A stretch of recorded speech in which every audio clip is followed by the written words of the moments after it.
bàbá wa àti Ọlọ́run wa, a dúpẹ́ púpọ̀ fún àánú tí a rí gbà. A dúpẹ́ torí pé kà wá kún alààyè ọkàn lónìí yìí. A dúpẹ́ gbogbo ohun tó jẹ́ nínú ayé wa. Bàbá gba ọpẹ́ wa. A fẹ́ ṣe àjọpín ọ̀rọ̀ rẹ fún àsìkò kékeré tí o yọ̀ǹda fún wa yìí. Darapọ̀ mọ́ wa. Rábì kọ́ wa fúnra ara rẹ. Jésù Olúwa wa. Àmín. Màá kà láti inú ìwé ìrere Jésù àti ọwọ́ Mátíù kọ sílẹ̀ ní orí 7. Màá ka ẹsẹ̀ 21 sí ẹsẹ̀ 23. Matthew chapter 7 from verse 21 to verse 23. Màá kà ní Yorùbá. Kìí ṣe gbogbo ẹni tí ń pè mí ní Olúwa, Olúwa ni yóò wọ ìjọba ọ̀run, bí kò ṣe àwọn tí ń ṣe ìfẹ́ bàbá mi tí ń bẹ lé ọ̀run. Ẹsẹ̀ 22 sọ pé ọ̀pọ̀lọpọ̀ ènìyàn ni yóò wí fún mi ní ọjọ́ náà pé, Olúwa, Olúwa, àwa kò ha sọ tẹ́lẹ̀ ní orúkọ rẹ àti orúkọ rẹ kí àwa fi lé àwọn ẹ̀mí èṣù jáde, àti ní orúkọ rẹ kí àwa fi ṣe ọ̀pọ̀ iṣẹ́ ìyanu. Ẹsẹ̀ 23. Ní ìgbà náà ni èmi ó wí fún wọn pé, èmi kò mọ̀ yín rí, ẹ kúrò lọ́dọ̀ mi, ẹ̀yin oníṣẹ́ ẹ̀ṣẹ̀. Jésù fúnra rẹ̀ ló ń sọ̀rọ̀ ní ibi tí a kà yìí. Ó sì fi àwọn òye kan yé wa. Kókó òye tó fi ń yé wa náà ni pé ìjẹ́wọ́ ẹnu kò tó, ìjẹ́wọ́ ti ahọ́n kò tó, ìjẹ́wọ́ ti ìfojúrí kò tó. Àwọn ènìyàn pè Jésù ní Olúwa wọn, ṣùgbọ́n wọn ò mọ̀ bí olùgbàlà, wọn ò sì mọ̀ bí ẹni tí ó ra ẹ̀mí wọn padà, ẹni tí ó ṣe iṣẹ́ ìgbàlà nítorí ayé wọn. Wọ́n fi ẹnu wọn jẹ́wọ́, ṣùgbọ́n ìṣe wọn yàtọ̀. Wọ́n fi ẹnu wọn jẹ́wọ́, ṣùgbọ́n nínú ọkàn wọn lọ́hùn, wọn ò mọ̀ Jésù bí olùgbàlà. Kìí ṣe gbogbo ẹni tí ó ń pè mí ní Olúwa tí Jésù ń sọ ní verse 21 yẹn. Ó ní túmọ̀ rẹ̀. Ìjẹ́wọ́ ẹnu rẹ lásán kò tó,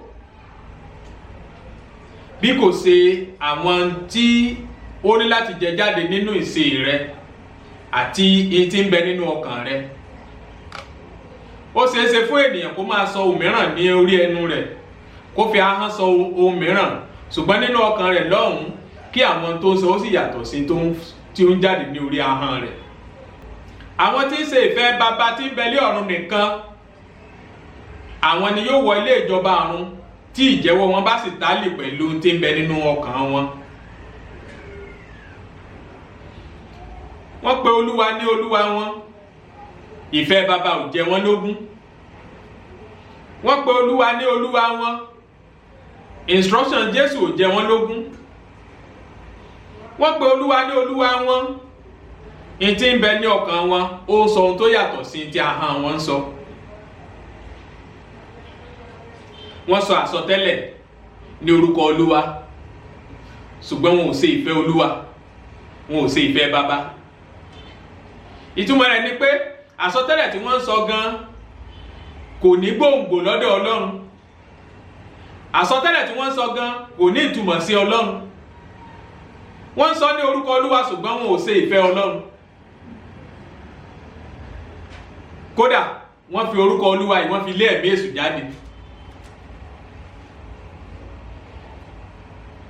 Bí wọ́n ṣe iṣẹ́ ìyanu tó yìí náà ni ò ní ìtumọ̀ níwájú Ọlọ́run, torí pé wọn ò ṣe ìfẹ́ Olúwa, wọn ò ṣe ìfẹ́ bàbá, wọn ò tẹ̀lé instructions rẹ̀, wọn ò tẹ̀lé directives rẹ̀, wọn ò tẹ̀lé àṣẹ rẹ̀.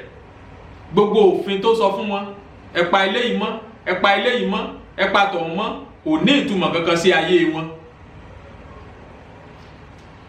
Ẹ jẹ́ kí n wá sọ fún yín o, àwọn ènìyàn wọ̀nyí lè ní èrè tí wọ́n ń ṣe nípa ti ayé, àwọn ènìyàn wọ̀nyí lè ní èrè tí wọ́n ń ṣe nípa ti ìfojúrí.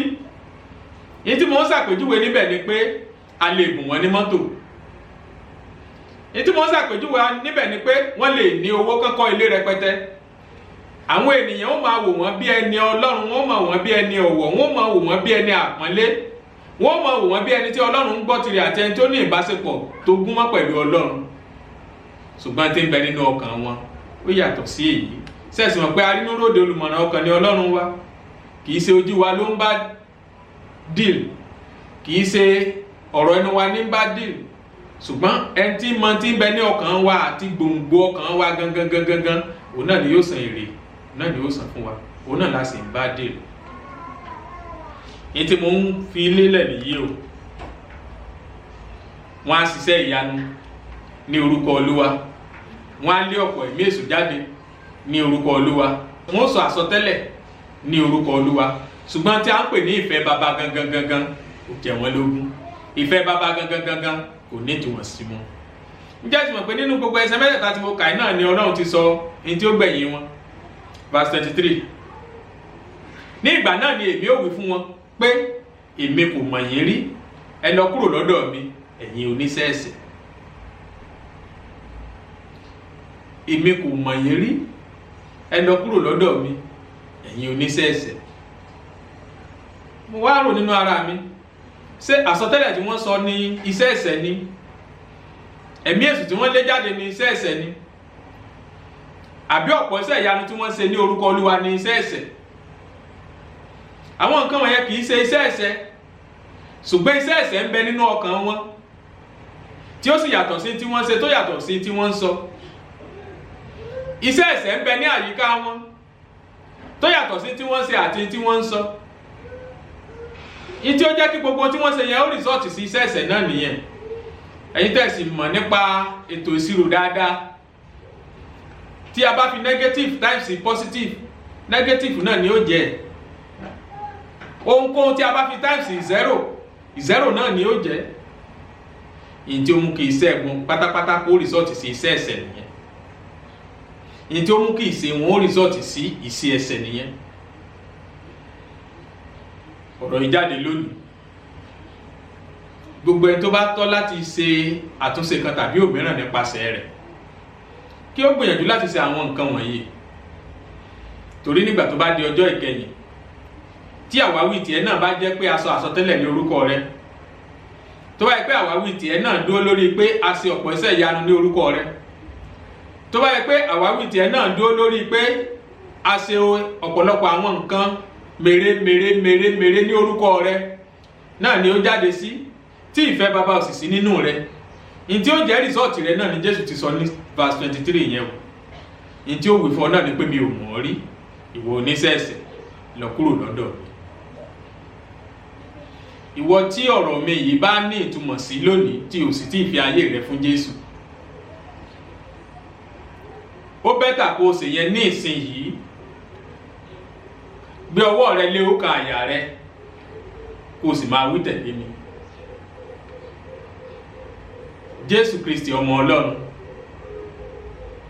mo gbà ọ́ gẹ́gẹ́ bí ọmọ Ọlọ́run tí ó kú fún ẹ̀ṣẹ̀ mi. Ó ṣe ètùtù lórí igi àgbélébùú nítorí ẹ̀ṣẹ̀ mi. Mo wá jẹ́wọ́ ẹ̀ṣẹ̀ mi tọkàntọkàn níwájú rẹ lónìí.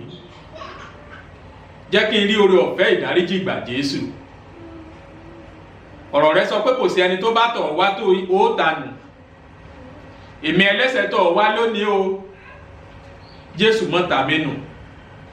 Jẹ́ kí n sinmi ní ọkàn àyà rẹ bí ikú bá dé. Ohun mi ò mọ̀ rí, mọ́mọ̀ jẹ́ ó fọ̀ sí mi o. Kí gbogbo wa sì délé ológo sinmi. Jésù Olúwa wa.